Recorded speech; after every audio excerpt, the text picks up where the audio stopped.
This is exciting, ladies and gentlemen. We just got back from the NFL draft, and honestly, probably one of the best fantasy football days of the year is when we get the largest fantasy football tournament launching over there on Underdog. You are going to see that Best Ball Mania just launched, and I didn't know how they were going to get that much bigger than last year. Last year was a $10 million prize pool, and yes, we ended up winning $150,000 on Underdog last year, so maybe I'm a little bit biased. Maybe I love this side a little bit too much, but nonetheless, this season, it's a $15 million prize pool. $3 million to first. They have the entire tournament breakdown in terms of the total prizes here. What's going to be most unique in what you have with the prizes in Best Ball Mania this season is you have regular season prizes as well, which last year we had first place getting $1 million, but now you have a ton of places actually being able to have that sweat in. I mean, I had a lot of teams last year. I think we had 3 teams that actually finished inside the top 150 in terms of just the regular season points. And here we would have actually profited nicely. So I'm going to be excited with this new format. I think it changes the strategy a bit. And we are going to start to get in a ton of these drafts. I hopped in one earlier. They just launched this like maybe 45 minutes ago, and there have already been 3,200 entries. So we are going to enter this now, and there are 11 spots open if anybody wants to go through and hop in this draft with us.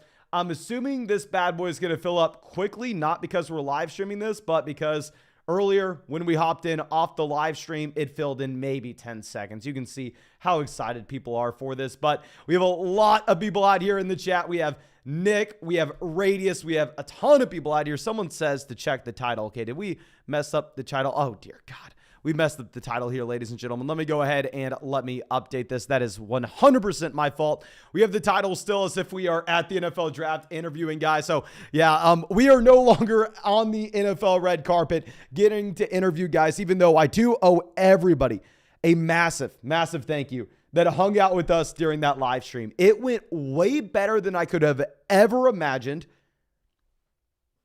All I have to say is thank you for getting us there. Thank you for supporting us while we are there. Thank you for everything. Truly, thank you so much for everything. I know we say it in pretty much every video. I can't say it enough. Like, y'all are the reason that I'm here, okay?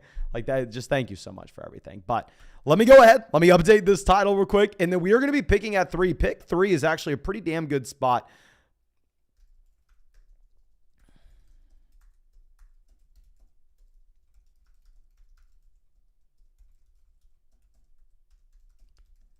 Okay, updated title. There we go. We are good to go. And oh my gosh, we already have like 30 likes on this live stream. We just started. Okay, so we have Justin Jefferson off the board. I don't want to say, okay, Chase goes. Okay, so we aren't going to get Jamar Chase. I understand that this maybe is an off the wall pick. I understand most people aren't going to agree with it. I'm going to go ahead. I'm going to take Cooper Kupp. Now, usually Underdog ADP is going to be incredibly sharp. Naturally, when you have the biggest prize pools, naturally you are going to have the best ADP just because the best drafters are going to be going there. Now, because this just launched today, tomorrow, and maybe the next day, the ADP isn't going to be nearly as sharp. Like, you can't just rely on saying, okay, yeah, we're going to go ahead. We're kind of going to listen to the wisdom of the crowds here. No, you have to go out there. You have to make your own stances. So, yeah, we will take Kupp here over CMC. I'll take him over Tyreek. I'll take him over Kelsey. Obviously, with this being best ball and you having to start 3 wide receivers, Kupp, in my mind, is going to get that premium with the wide receiver position compared to what we'd have with Christian McCaffrey in the draft we had earlier. We actually had so many solid running backs falling to us. Teresa out here, happy to see you. Brady, NFL draft, such an exciting man.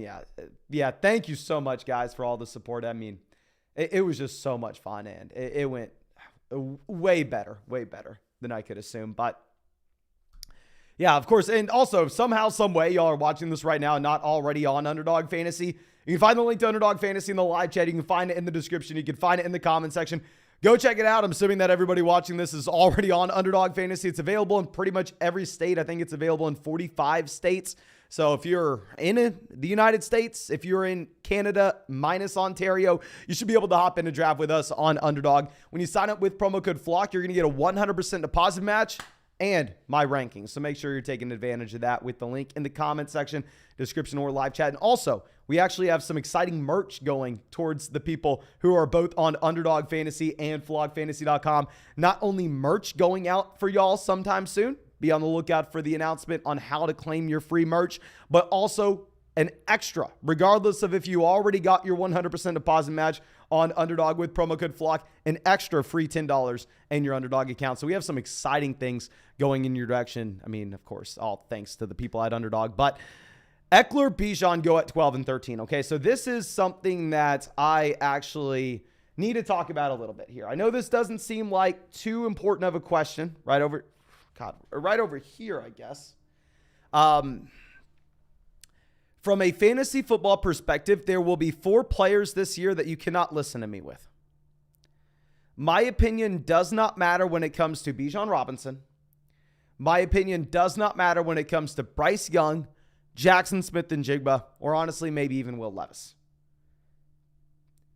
It's the best feeling in the world being able to interview those guys, the best feeling in the world being able to talk to them, where before we went to the NFL draft, I honestly was ranking Saquon Barkley and best ball ahead of Bijan. But I can already feel me turning into like a true fanboy. I can already feel me being a little bit too biased. We're already, just based off that one interaction, I'm drafting Bijan Robinson over Saquon Barkley. Like, I will be drafting Bijan Robinson right there at the end of the first round. I am going to be excited to do so as well. Okay. Almeyer says, is Bijan really that good? My man. I mean, he is a top 10 NFL draft pick. He has the size to be a 3-down player, was a 3-down player at the University of Texas.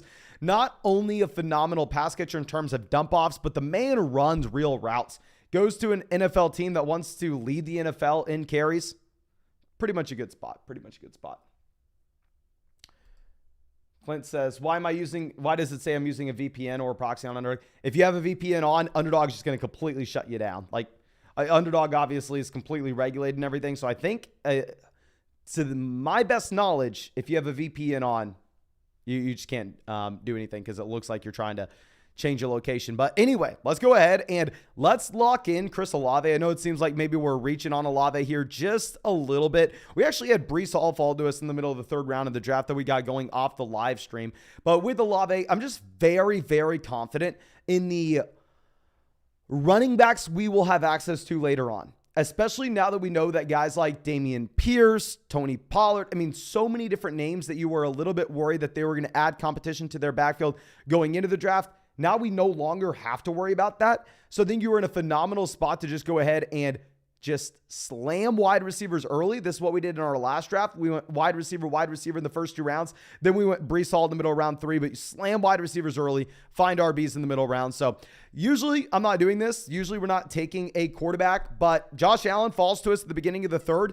In my mind, this is where the elite level quarterback should go. I think you should have Patrick Mahomes, Jalen Hurts, and Josh Allen all going in the middle to the beginning of the 3rd round of Underdog drafts this year. Obviously, you get incredibly high spike week potentials with these quarterbacks. I just think taking them maybe over Chris Olave, Devonta Smith, maybe is a little bit rich. Pick 27, I'll go ahead. I'll take Josh Allen. I'll be excited about it.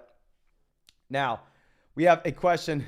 JCM Freak says, how do you feel about Walker in the 2nd round? Walker in the 2nd round is very bad now. Like, before the Zach Charbonnet selection, sure, sign me up for 2nd round Kenneth Walker. It wasn't the best value in the world. In a lot of drafts, you could have gotten Kenneth Walker in the 3rd, almost regardless. But now that you have Zach Charbonnet coming over to Seattle, to go through and take Kenneth Walker pick 18, it makes 0 sense. I think a lot of this has to do with the fact that, like I said, usually, like 2 days from now, Underdog will have the best ADP you're ever going to find. I'm sure you know this, my man, because there's the most money being drafted on Underdog. It's a $15 million draft contest, so the sharpest drafters are there. So usually the ADP is incredible, but because this launched an hour ago, over the next few days, that ADP is not really going to be set. So Kenneth Walker right now, I think, actually has an ADP that's similar to where he was going before the NFL draft, that has him going as like a late 2nd, early 3rd rounder. So if the people in your league are listening to ADP a little bit too much at this point, you may end up seeing them decide to go with the Kenneth Walker in the 2nd round, which in my mind is just a very, very bad selection post Zach Charbonnet pick. I mean, if Zach Charbonnet was not sent over to the Seattle Seahawks, of course, it'd be a little bit of a different situation. But with him in Seattle, I mean, just good luck drafting Kenneth Walker in the second. Okay. Mystery says, is Andrews a loser with Odell and Zay Flowers coming in? I actually haven't thought about this too much, but I think I probably agree with you. I mean, if you have Zay Flowers, Odell Beckham Jr., and Rashad Bateman now in Baltimore, this is the most target competition you have ever had for Mark Andrews, where generally we are used to him just going up against like Devin Duvernay for the most targets on the team. So I liked grabbing Andrews Lamar at the 3-4 turn, getting the stack, but in a vacuum, I would agree that yes, most likely Mark Andrews does get a slight hit, and that it's very difficult to imagine him seeing like a 22-23% team target share this next season. Okay. Alex says, how do you feel about Pacheco, Dobbins, Stevenson now after the draft? And yeah, all these guys are kind of rising. I mean, there are a lot of running backs that now that we have that clarity with that, I think you have to move up your fantasy football rankings. And that's why I'm going to continue to advocate like we were doing earlier on in the offseason.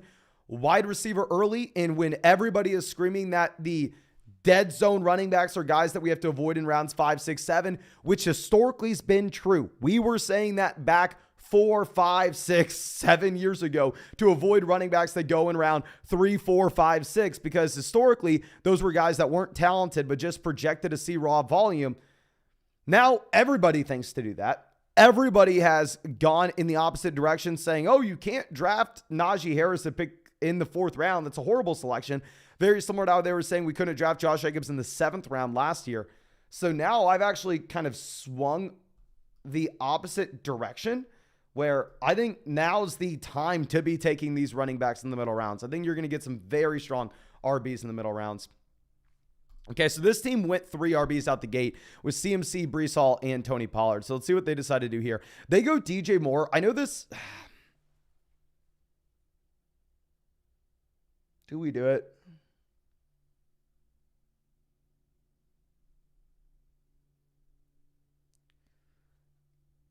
It's going to be a reach.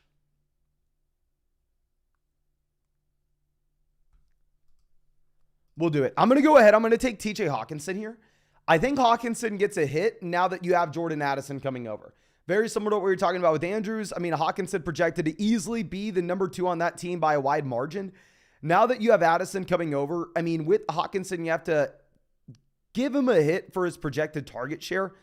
The main reason I'm going to be taking TJ Hawkinson here is if we're going to go ahead and look at what you actually had with another team that took Travis Kelce round 1, the Kelce team decided to go Kelce and Kittle. So I think when we have that one team doubling up on elite level tight ends, we may see these guys slide up across the entire draft board. And if that happens, I'll be very excited about the Hawkinson selection. But it's hard to be too excited about it given the addition of Jordan Addison. Sanders goes. So we're going to get the guy we wanted. I'm going to go ahead. I'm going to take Jahmyr Gibbs. We did this exact same thing in the last draft we were in. If I can get a running back that is a great pass catcher behind an elite offensive line, even if you have David Montgomery in that same backfield, Jahmyr Gibbs just went at pick 12 overall in the NFL draft.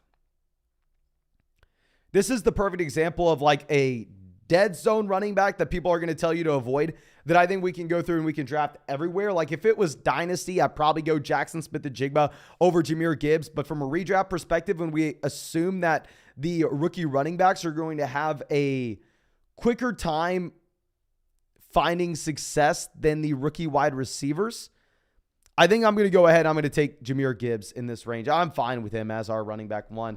Alex coming out says, where are we taking Swift? First off, thank you so much for supporting the channel, my friend. Second off, with DeAndre Swift, I think you are going to see a lot of 5th, 6th round Swift. With Swift, I think it is a great situation that he's going to in terms of the overall rushing offense.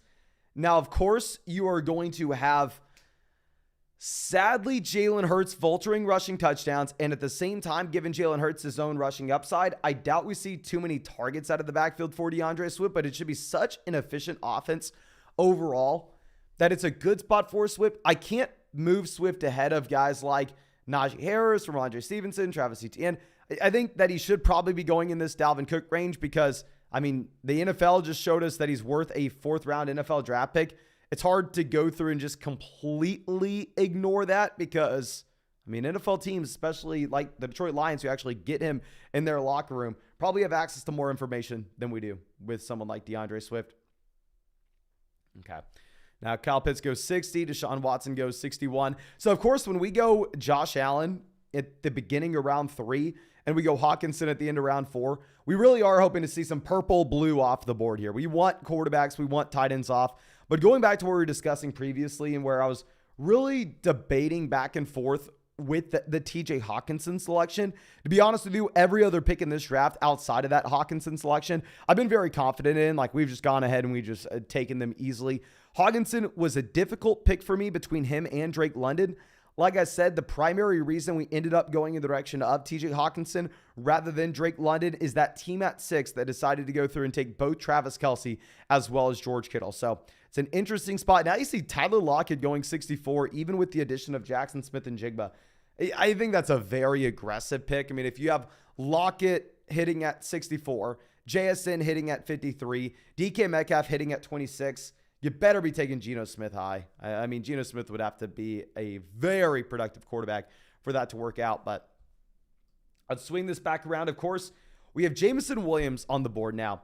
This is something that I want to talk about in general, and you see this every single year, where when it's April, when it's May, people are just going to be looking at Jameson Williams, and we are going to be thinking about the upside that you get when he returns from his suspension, right? Which is like a natural thing for people to do. However, if we really sit here and think about what's going to happen with his ADP and what's going to happen with his price when we're drafting Best Ball Mania teams in August, this will be a wide receiver that will continue to lose value. When he is not looking, I mean, when people realize, okay, yeah, I'm kind of having to get ready for what we're going to see through the first month of the season, and he's not going to be there, very similar to DeAndre Hopkins, where you really wanted to wait and start drafting DeAndre Hopkins as late as possible because that's when his ADP fell and fell and fell just because he was suspended, even if we knew it way far out in advance. We may see the same thing with Jameson Williams here. So I think we're going to pass on Jameson Williams with this selection. I think I'll probably end up taking a lot of Jameson Williams whenever we get to like August, because then I think we actually may end up getting Jameson Williams in like the 8th, 9th round. And at that price point, I think that it will be a fine selection. Keep in mind, I wasn't a massive Jameson Williams fan before the suspension. So maybe if you were that massive Williams fan, then you could argue differently. But okay. Sean says, currently in a slow draft in Best Ball Mania 4, was able to grab Chase at the 103. Interested to see who's available in the late 2nd, early 3rd that I can snag. Let me know, my friend, if you're able to get there. I don't know why y'all join slow drafts. I mean, in my mind, I'm a fast drafter. I love the fast draft compared to the slow. So this next pick, I'm actually going to go ahead and I'm going to take Hollywood Brown. I mean, with Hollywood here, I think this sets us up with the Kyler Murray stack a little later on. Kyler Murray does fit the mold of a player that we historically loved in Best Ball Mania, right? I mean, our strategy in years past to optimize for these underdog tournaments where we are really trying to just have the highest ceiling possible in weeks 15, 16, 17, or to try to grab a few of those names that weren't going to be playing at the very beginning of the year, but had the elite level ceiling for the fantasy football playoffs in particular. You were able to sneak those players through at lower advance rates, and they have a much higher ceiling than other guys you would grab in the same round for that 3-week stretch. Now, what's going to be interesting is with the new updated format that we are going to have with Underdog now giving prizes to those regular season scores as well, it is going to drive down the appeal of trying to go through and get that player that may miss the beginning of the year but can be elite later on, like Kyler Murray. But still, I'm fine with the Hollywood Brown value here at 75. Really like what the Arizona Cardinals did going through and picking up additional future capital as well as upgrading their offensive line. But Mark says, smash that like, y'all. Yes, please go down there and smash that like. I mean, I don't even think we have to say this, though. Y'all killed it at the NFL draft going through and hitting that like button. Mike with a massive donation. Thank you so much. Says, I'm in a full rebuild, 1 quarterback league. I have Justin Fields and we gutted our team. We currently are looking at the 104, 105, 106, 107. I need 2 running backs and 2 wide receivers. I'm taking Quentin Johnston and Jordan Addison. But do I take Roschon Johnson and Devin Achane over Zach Charbonnet? First off, Mike, my man, thank you so much for being a member of the flock and supporting the channel. I will say we actually updated our Dynasty rookie rankings over there on flockfantasy.com. If you haven't made an account yet, you can go set up a free 2-day account with promo code FLOCK, like a free 2-day trial. So you can just go pull up our rankings and get it there. But thank you, of course, so much for coming out and supporting us during the live stream.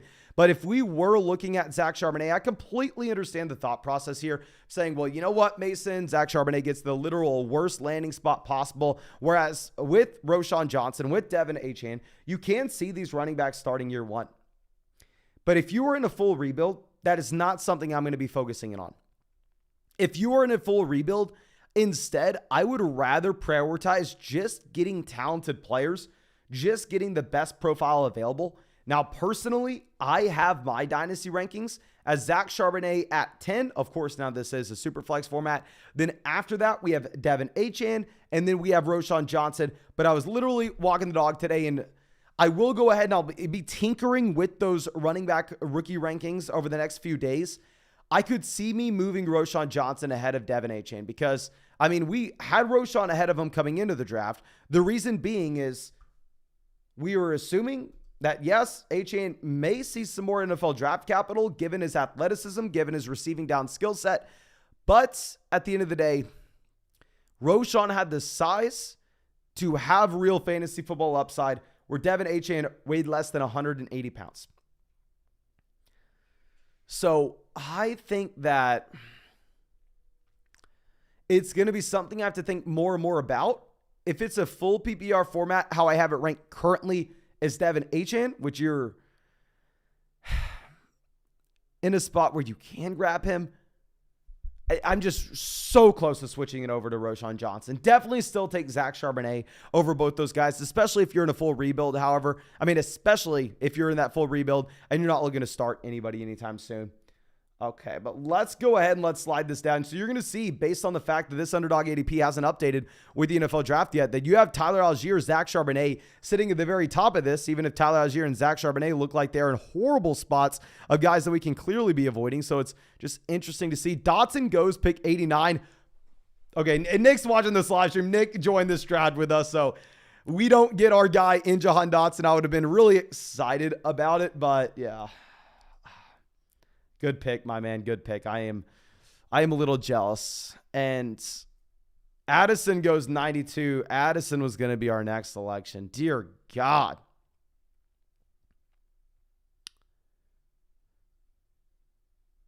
Let's sit here and really think of this.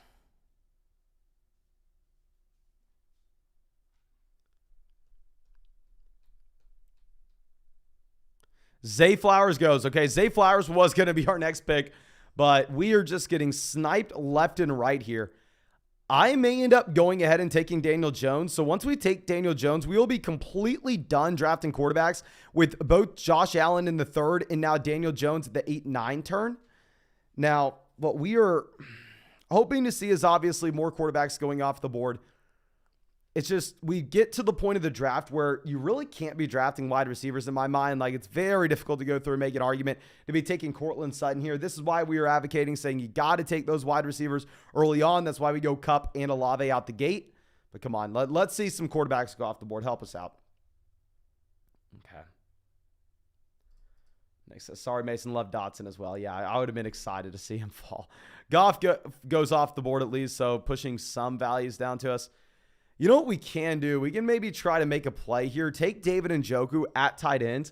A little bit of a unique build. This is like literally the exact opposite of what we did in the draft off the live stream. Draft off the live stream, we went, honestly, maybe a little too heavy on wide receiver and running back and just got boxed out of quarterback and tight end. We're a little unlucky there. So maybe we're trying to compensate. But of course, I'm going to be drafting over 700 of these teams. There's literally zero time investment because it is going to be best ball. We don't submit our starting lineup during the year. So when I'm drafting like 700 of these teams this offseason like we did last year and primarily practicing for our high stakes drafts whenever we are going to be getting closer to the season, I want to try some new things, and this is something different than what we just did. But real quick, let me show off this girl because I miss this dog so much. Y'all wouldn't believe it. Come over here. Come over here. You want to say hi to everybody? You say hi? You want to tell them how much you miss me? You should have gone to the draft, right? I know you should have gone. Tell them. They're over there. They're over there. Yeah. Yeah, I know. You're a good girl. Good girl. Okay. Richardson goes pick 100 here. So obviously really nice to see once we take Daniel Jones. I mean, over the next 1, 2, 3, 4, 5 picks, not including our own, you have 3 quarterbacks going off the board. So really just continuing to want purple and blue off the board. Okay. Clint says, are there free drafts on Underdog? No, there are no free drafts on Underdog. That's honestly one of my favorite things about Underdog and why the ADP is so damn good. But with Underdog, you can find $3 drafts. And in my mind, maybe I'm an ass to say this, I feel like a $3 draft is almost the same thing as a free draft, right? Like you're able to practice, but what's better about having just at least $3 on the line is everybody's going to stay in the draft. You're not going to have half the league auto picking, because the main issue is if you go through and hop in some random mock draft that you find online, everybody leaves halfway through. Like you literally get to pick 3 selections and then you're just drafting against the computer from there on out. I mean, at least on Underdog, if they just charge a $3 buy-in, then you know you're drafting against everybody through the entire time. Brady says Bijan would have loved it. He would have. Sean says, Mason, what do you think about the 105 selection in terms of Underdog drafts? I think you're just going to go ahead and take a wide receiver unless CMC falls to you. Now, Odell goes 106. Elijah Moore goes 103. I like the Elijah Moore selection. We actually took him in the other draft that we did in the 10th round right before this live stream. Okay.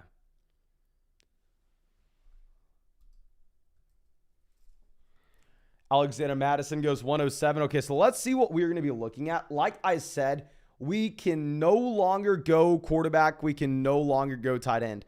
We are exclusively running back and wide receiver from here on out. Sadly, we can't get James Cook. Sadly, we can't get Dawson Knox. Sadly, we can't get Gabe Davis. Maybe the Njoku selection wasn't good in that case, because it would have been nice getting Dalton Kincaid a little later on to at least have some stacking appeal with Josh Allen. That's definitely a lesson that we're going to have to learn going forward through the rest of these drafts. Daniel Jones, we definitely have a ton of stacking options. I mean, we can go Wan'Dale Robinson. I mean, we were able to go through, we're able to grab Jalen Hyatt if we really want to. I don't know if we want to draft Jalen Hyatt, though. Okay, so Samaje Perine, Rashad Penny, both off the board. Samaje Perine, just a selection I probably won't be making at all. I mean, maybe you're getting some points out of Samaje Perine at the beginning of the year, but in terms of just drafting for upside in weeks 15, 16, 17, it's just a difficult sell in my mind if he's going to go next to guys like Alexander Madison and A.J. Dillon. Okay. Juju Smith-Schuster goes pick 111. Gino, good. Come on, let's see these quarterbacks go. Quarterback. Okay, all these teams before us here only have one QB. So we're just kind of hoping we get Russ. Would Russ be the next quarterback off the board? Brian Robinson goes 113. I think you actually get a small bump up there with Brian Robinson, considering the fact that this is a running back that has no added competition to his backfield. Not only has no added competition, but at the same time with Brian Robinson, they improved the offensive line. Like, it's kind of best case scenario there. Jamal Williams goes 114 with Kendre Miller coming in. It's an interesting selection to say the least. Okay, there are a couple different moves we can make. At what point do we catch the falling Tyler Algier or Zach Charbonnet knife? It's an interesting hypothetical. Obviously, we're not excited to try to draft either or. Algier goes 115. I don't know if that was an auto. I don't think that team's auto drafting. Josh Downs 117. Okay, what are we doing here? Come on.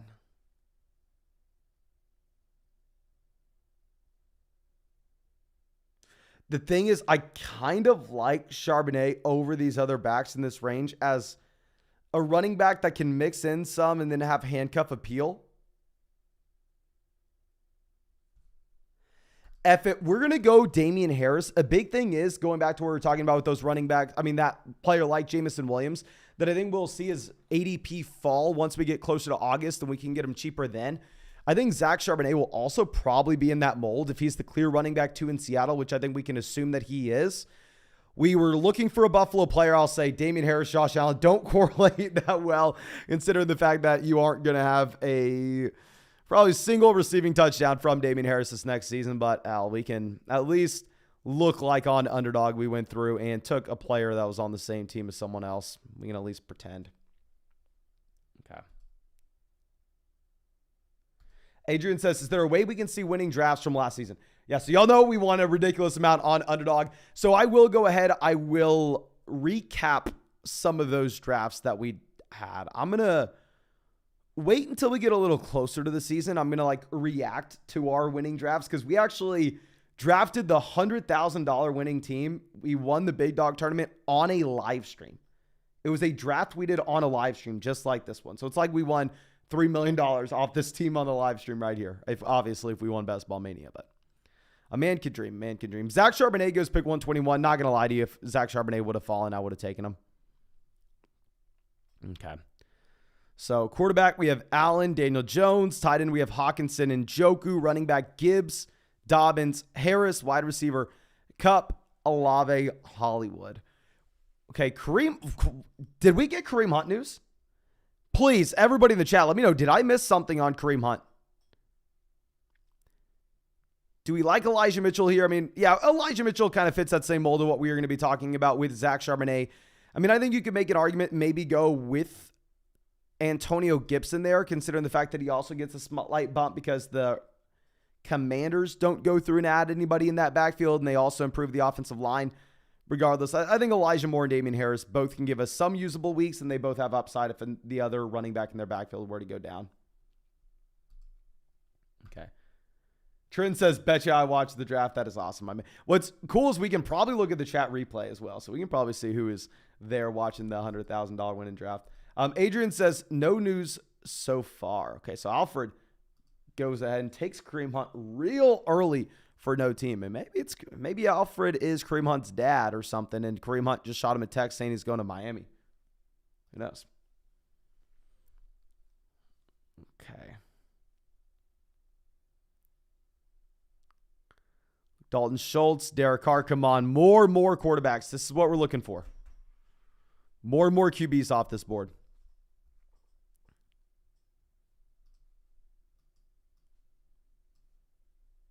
Real quick, if you have not done so already, please go down there, drop a like on this live stream. I will probably be live streaming these drafts like every single day from now on. I've been waiting so damn long for Best Ball Mania to come back. Let me know how often you would want me to draft these. Because obviously once we get to August, I mean, probably even a little bit before then, probably once we get to July, I'm definitely going to start streaming every single day and doing these drafts. I don't know when I want to start, though, because I have the itch to do it now, but I feel like we also have to save ourselves, because if I start it now, by the time we get to August, I may be burnt out, and that'll be like the most important time to be able to go through and live stream for 4 hours a day.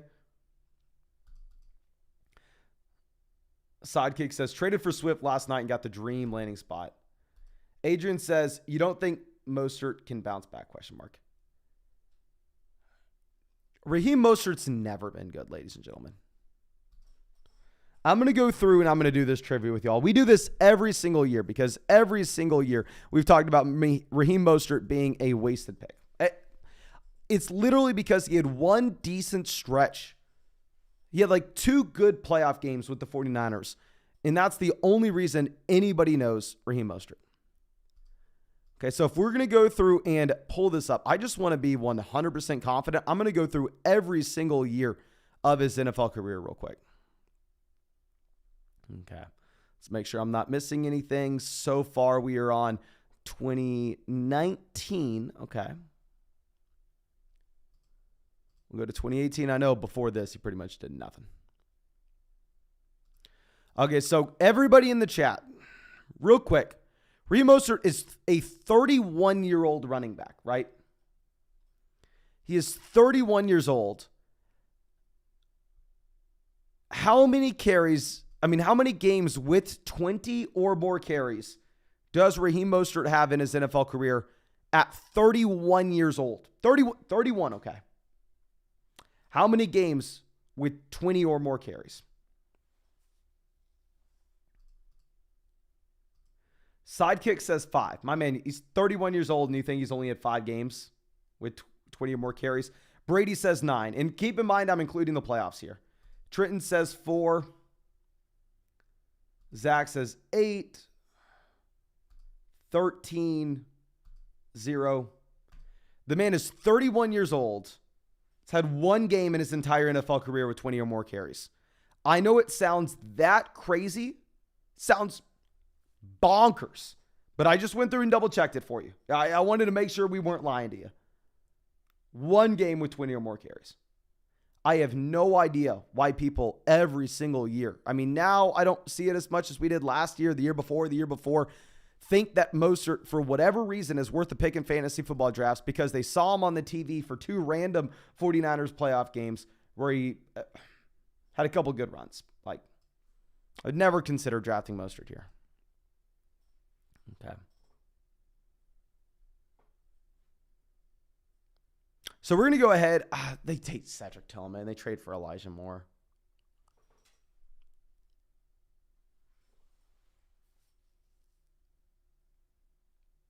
We're also going to take Roshan.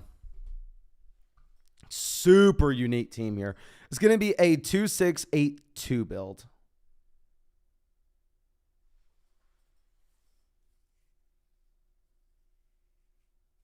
Wide receiver, we are only sitting with Kupp, Olave, and Hollywood right now. Oh, dear God. We are going to have to.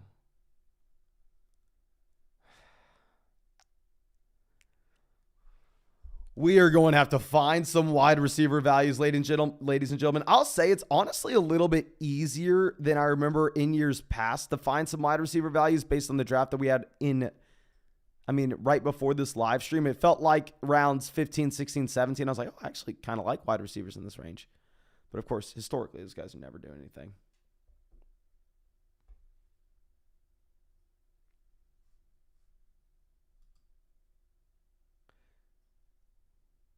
Mingo and Reed, honestly, in Rice, too.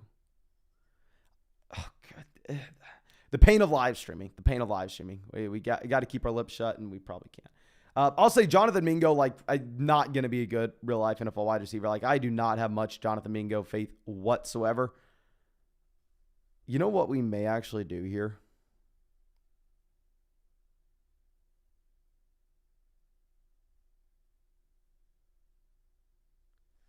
I'm sorry, I'm thinking.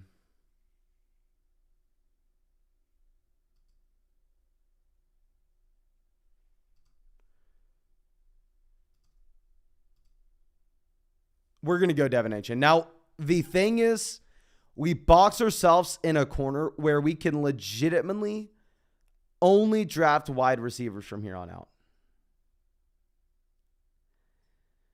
This will be painful, ladies and gentlemen. This will not be good. This was probably not a good... This is most like 99% sure this was not a good selection.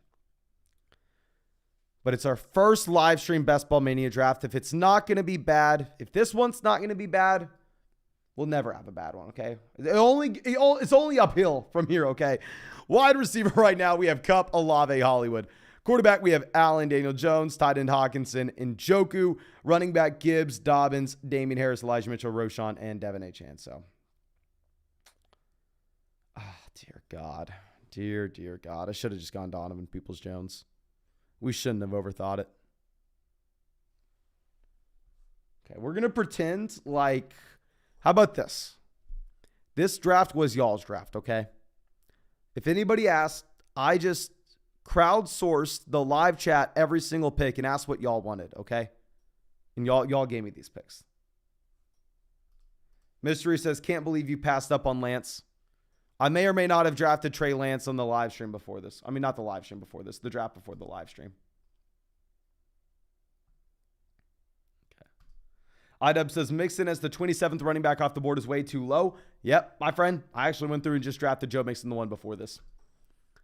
Okay, Jeff Wilson, come on. Running back, quarterback, tight end. Running back, quarterback, tight end. Come on, Radius. Jordan Love. Thank you. What running backs were around our Daniel Jones selection? I think our Daniel Jones pick was bad. If we could have grabbed Trey Lance down here, Trey Lance outscores Daniel Jones.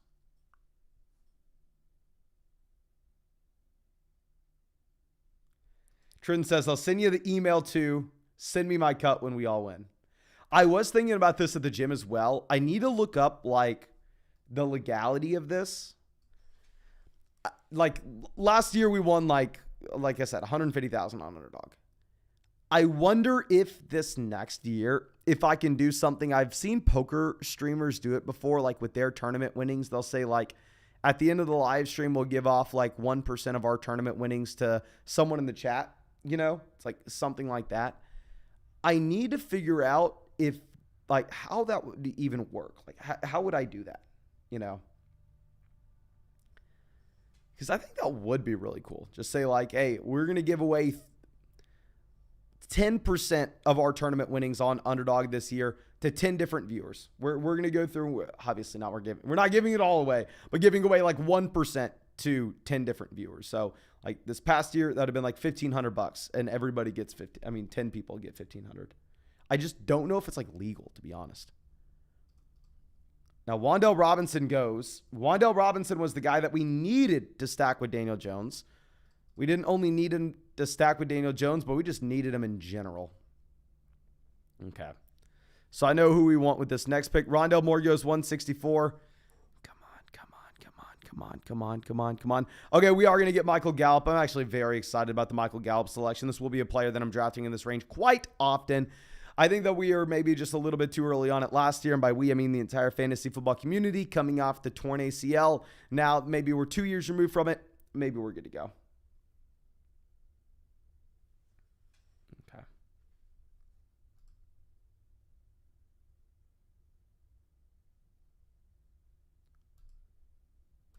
So Rom coming out. Have not seen you in a while, my man. Happy that you made it. Man like Mason, hope you and the fam are doing well, mate. It's been a while. Very happy to see you doing well. Getting invited to the draft and interviewing some of the players is mad. Absolute legend. Thank you so much, my man, for being a long-time member of the vlog. Happy to see that you were out there in that live stream, enjoying it with us. And yes, it was really exciting, and I had a ton of fun, but thank you, my man. I really do appreciate it. Now, let's go ahead and are we just taking Curtis Samuel?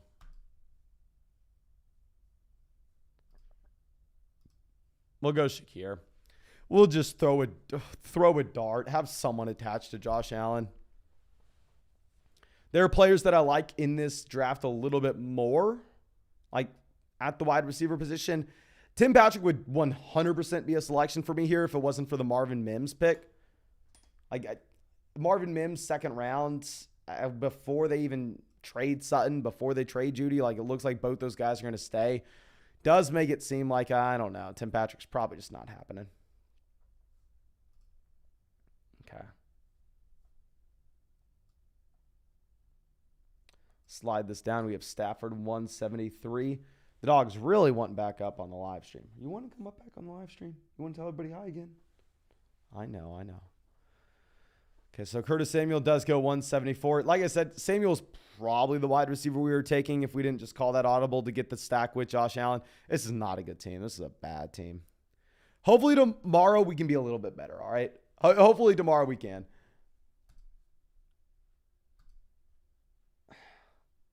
JWY says, stacked up Russ with Marvin Mims and Tim Patrick. Love to see it, my man. Adrian says, where did Fields and Lamar go in our draft? Okay, so let's go ahead and let's look at where both Fields and Lamar went off the board. Okay, so we had Fields going off the board at pick 34 and Lamar going pick 40. I would rather have Lamar Jackson over Justin Fields. Can y'all please? I understand, yeah, I mean, Justin Fields does get the upgrade at offensive line. He does get DJ Moore coming over as well. I don't know. I mean, we've just seen a larger sample with Lamar Jackson. We've seen Lamar Jackson be a much better passer as well. I mean, we've seen Lamar Jackson find success, and the Chicago Bears literally were the worst passing offense the past decade this past year. I mean, Fields himself can still be good from a fantasy football perspective, given the rushing upside. But let me know. Can y'all please spam the chat? Who would you rather have between Justin Fields and Lamar Jackson? I think I'm going Lamar. Nick coming out with the dono. Thank you. Says, always fun drafting with you in the live stream, Mason. What do you think about the team at the 108? Again, thank you so much, my man. 108, a Brown, I think standard pick. St. Brown. I actually took Amon-Ra St. Brown. I think I picked 19 in my other one. I think with the Jameson Williams suspension and the fact that you're getting points for regular season places, I'm going to be taking Amon-Ra St. Brown very often there. I'll take ETN there. Hopkins would have been my pick there. Lawrence before Herbert. I saw this in our other draft as well. I understand that you have the stack with Travis Etienne. I don't know. Personally, I think I'm going to have a difficult time taking Lawrence over Herbert almost regardless. Pierce 65, I like it post NFL draft. Tony at 80, we're taking him over guys like Burks, Jameson, Gabe Davis, Deontay. I'm not a big Tony guy and understand the thought process. Love the Dotson pick. Frymuth 104. Darnell Washington's probably going to be a little bit more in line. In terms of the construction of the team and the value that we have at pretty much every spot, Higbee's probably going to be someone I'm drafting a ton in this range. I really like the squad, my man. I would way rather have your team than our team. Like, I definitely would rather have your team than ours. Okay. Well, we're getting some answers to the Lamar or Justin Fields question. Lamar. Yeah. So it looks like we're not on our own. Okay, Rashee Rice going off the board. Mingo, Reed. They all go off. Everybody that we are wanting. Actually, we get Tyquan Thornton. And I understand, yeah, they bring in Kayshon Boutte, but I'm actually excited about Tyquan Thornton here. I think that he is the best wide receiver on the board by wide margin as well. Okay, so do we go Paris Campbell? I mean, he is making the most money in New York. Technically, he's a Giant. We would like to pair up Daniel Jones with someone. Okay, Paris Campbell goes to 192. It looks like we just need to shut up. Dear God.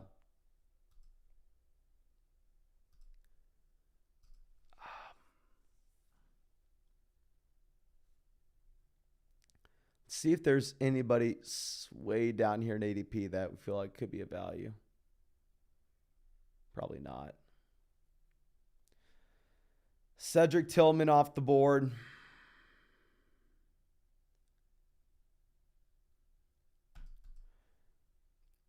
Go Robert Woods with the QB upgrade. This is the worst draft ever. Oh my gosh. I know we say this about every other draft, but we have to admit when we have a horrible one, when we try to do something a little bit weird and when it does not work out. That way, when we have a good one, I'm able to run around saying, look at me, look at me, look at me. Super good draft. So I have to take my L's when we get them. This is a draft that is a long shot. And I repeat, a long shot to ever be anything.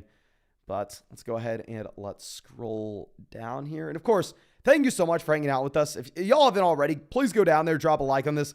We're going to be doing these drafts very often. I am extremely excited that Underdog just launched a Best Ball Mania 3, $15 million prize pool off of $25 buy-in. No time commitment during the year, so you better believe I will be doing a zillion of these. You can find the link in the comment section. You can find it in the description. Make sure you use promo code FLOCK. Get that 100% deposit match. But thank you again, ladies and gentlemen. Really appreciate you and really hope you have a great day.